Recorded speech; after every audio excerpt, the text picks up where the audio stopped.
That's how you could tell if somebody was wealthy. They were chubby. So there's a house that went for sale down the street here. And it just went under contract. I think it was listed like a month ago. 1.2 million, by the way. I know you wanted to know. 1.2 million listed a month ago. 1 week later, 1 week, goes from 1.2 million to 999,000. It's $200,000 difference. Just immediately fire sale, right? And I just thought that was interesting because I don't know how much time you guys spend on the internet. Clearly some, if you're here. That's a pretty big price change. And now Austin is an interesting place. There's a lot of things happening or not happening that were happening 2 years ago. You know what the biggest driver in any market is of prices? In any market, I don't care what the hell you're selling. Biggest driver of any price? Demographics. Always is, right? Always is demographics. More people, less people, that's going to inform demand more than pretty much anything. If your demographics are growing by 20% a year, you don't even have to pick up most of that to be in a place where you have a huge tailwind for demand. It pretty much doesn't matter. So Austin is now in a place where the population is going down. There's less people here than there were a year ago. It's never happened, like ever, like literally ever in Austin. Like it was a little town on a river, and then they brought the capital here, and then more people showed up, and then they built a university, and more people showed up, and then they had AC, and more people showed up, and all of a sudden it just kept getting bigger until 2 years ago. And you know why people are leaving? Because the jobs are going away. That's it. It's not that hard. Jobs are going away. Look at all the big employers. You got Facebook, Tesla, Indeed, whatever. They're firing people, laying them off, firing people. They're out. They're gone. No more jobs. When jobs go away, people go away. It's pretty simple. When people go away, less people are there to buy your house. When less people are there to buy your house, it's not going to sell for as much as you thought it was at one point. Okay? Population decreases. Real estate prices go down. A bunch of things happened in the middle of that, but that's basically true. You with me so far? I was just looking at this chart that somebody sent me. I don't go looking for this stuff. People just send me things and then I look at them. And it says credit card debt at a record high. And then there's some fancy numbers on this y-axis, x-axis. I don't even know how to read these charts. And savings rate record low. I can read that part. Savings rate record low, 2.9%. This is as of June 30th. So, okay, 1 quarter old. That's pretty bad, I think. So if you look at the historical trend of savings rates, this is personal savings rates. How do you measure personal savings rate across the population? Really simple.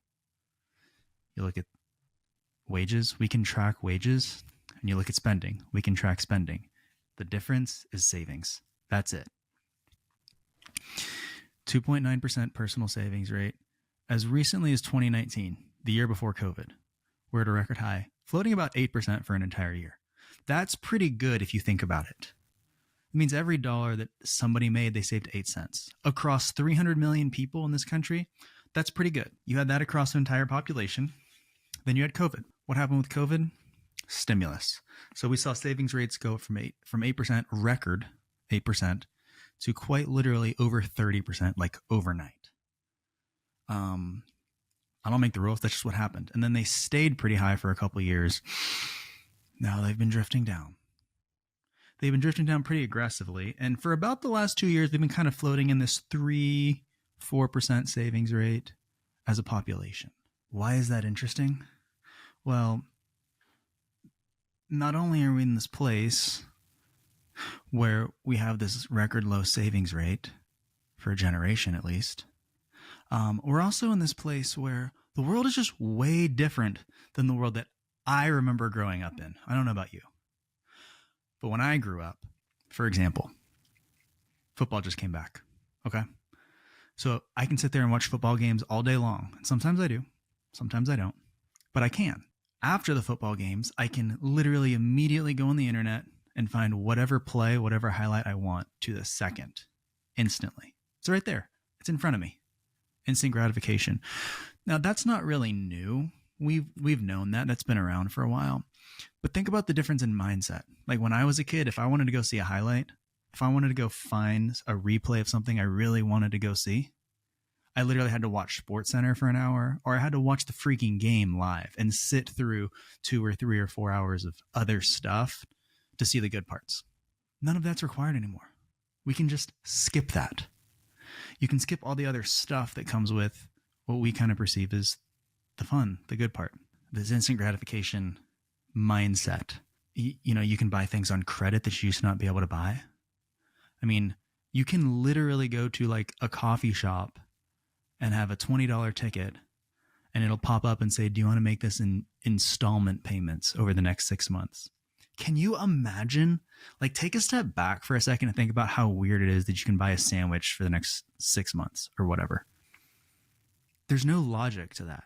But the game has been set up so the system's there to be able to do it if we want to. Savings rate are an all-time low. This is a generation that's growing up with instant gratification. And what's going to have to happen? What's going to have to happen? If your savings rates are all-time low and they have to come up, what do we do? 2 ways to fix it. Make more money, spend less money. That's it. That's it. Employers aren't hiring anymore. So for the first time in a generation, what I think is going to happen, mind you, I don't think the world's going to collapse. The market's not going to collapse. The economy is not going to collapse. Maybe it will, but more practically speaking, in real life, people are going to have to make changes in their lifestyle for the first time that have never done that before. That have literally never done that before. Because we're used to the internet, where things just show up, they appear at your door. I freaking ordered air filters on Saturday morning at 9 o'clock, and they were here at 3 p.m. It was weird. Like, that shouldn't be okay. That was weird. But we're okay with that because that's just how everything is. It's already happened in the past few years, but people are going to have to move out of the towns that they wanted to live in or into different neighborhoods than they're used to being around, because quite literally, at the population level, we can't afford it anymore. Just kind of true. Okay, here's another thing that I think is weird, if I might. We spend so much time on our phones and on the internet, and things are so fast, right? Things that used to take a week can happen in like 4 seconds, which is pretty bizarre, but it's true. And our basic like human level needs are so quick and so instant to be fulfilled that we're basically left with so many more minutes and hours of the week that we otherwise wouldn't have normally had, because everything is so efficient. You see, like way back in the day, 500 years ago, 1,000 years ago, 5,000 years ago, it was considered a sign of the wealthy to be, let's say, a little chubby. Fat people. You remember going to like the Chinese restaurant when you were a kid and they had the little thing of Buddha, a little chubby guy, a little chubby statue taking all the coins in. He was always displayed as like this chubby guy because that's how you could tell if somebody was wealthy. They were chubby.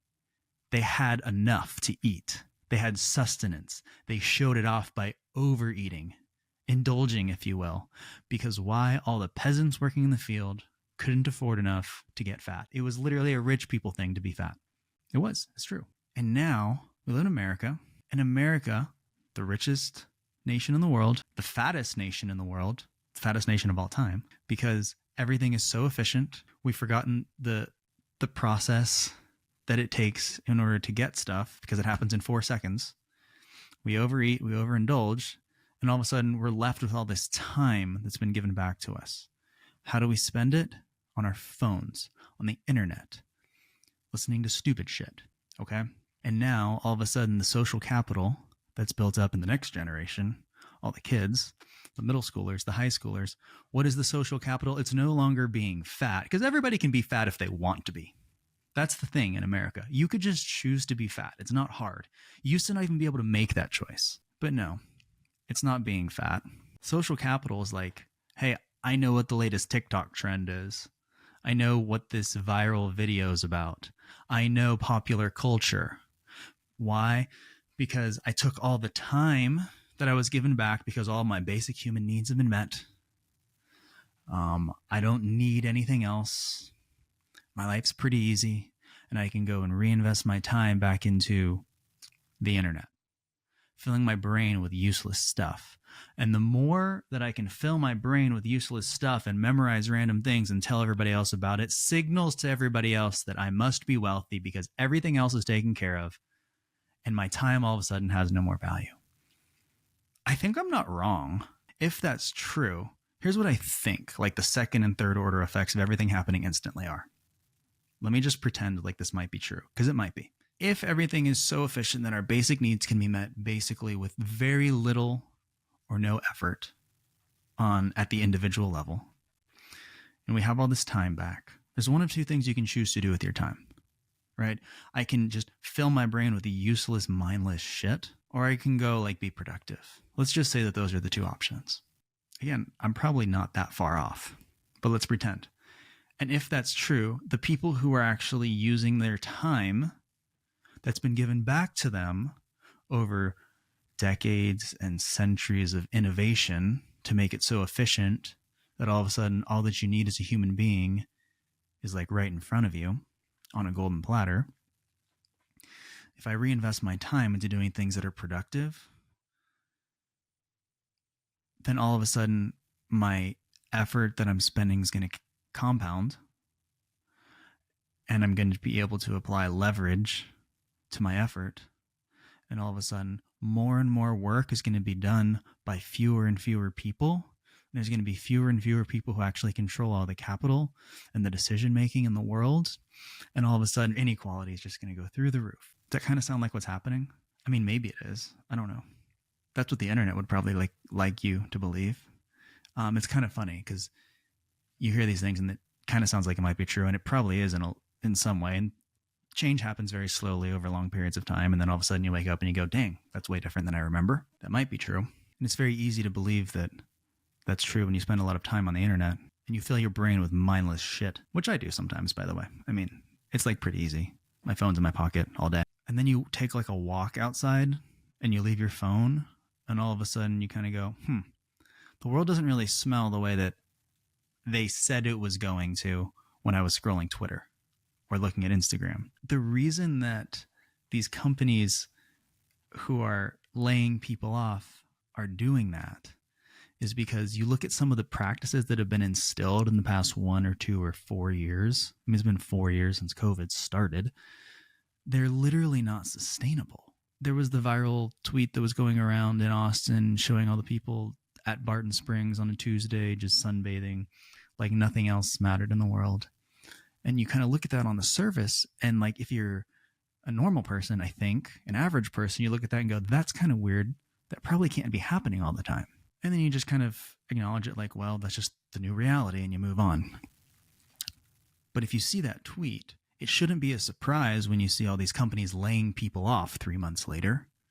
Because quite literally, you can't just be sitting at Barton Springs all day and actually getting any sort of work done. In a sense, it actually shows you the immense amount of wealth these companies or even this country has by the fact that they could employ these people to begin with, because the world was still going, right? These people, in theory, all had jobs and they were doing nothing. So there's probably going to be some level of turnover because these companies are starting to realize they've got so much extra weight, if you will. And then some subset of these people are going to have to make different life decisions than have ever been made in this richest generation ever.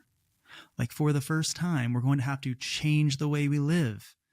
If this is reality, if we're actually at a personal savings rate of 2.9%, that's literally not sustainable. Things are going to have to change. And I don't know that maybe it's just me, but like I look at things on the internet and I see like the way that people live their lives, or I see practices that businesses are doing or whatever, and I instantly think that everything is bullshit because I kind of don't believe it. Real estate prices have come down 20% in Austin, and it's like, finally, honestly, sometimes that's how I feel. Finally, there can't possibly be this many people who can buy a $1 million house just because. Like 3 years ago, we had people making 25, 30, 50 offers on houses that were 7 figures. There's no way in the world there's that many people who can afford that type of house. But 2, 3, 4 years ago, we were living in this world where savings rates were at 30%. That wasn't sustainable. We know that to be true because look at it today. So people were buying things they couldn't afford. Now they have to sell them at prices they can't afford to sell them for, by the way. They can't afford to take a loss. I digress. Yes, we are all rich and fat and happy now, and maybe nothing good will come of that, but that is how we are. So maybe we'll have a different conversation next week. Till then.